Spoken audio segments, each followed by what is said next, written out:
février 2020, on était à 272 € la tonne. C'est un aliment pour les cailles. 2 mois après, simplement 2 mois, on était déjà à 281 € la tonne. Alain Chaboty fait ses comptes et en 2 mois, le tarif de l'aliment a augmenté d'au moins 35%. Outre l'envol des prix en général, cet exploitant a aussi subi un vide sanitaire de mars à juin dernier.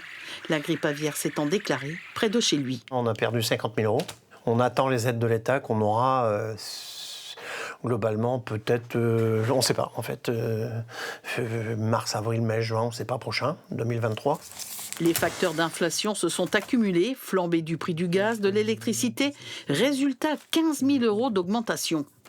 On a une baisse de rentabilité. Si je reprends un peu l'histoire, on peut dire qu'un agriculteur autrefois vivait avec 2000 m² de volaille. Aujourd'hui, il faut peut-être 3000 m² pour arriver à vivre correctement. Pour compenser des aliments toujours plus onéreux, la coopérative d'Alain Chaboty a décidé d'acheter les volailles de ses adhérents plus chères.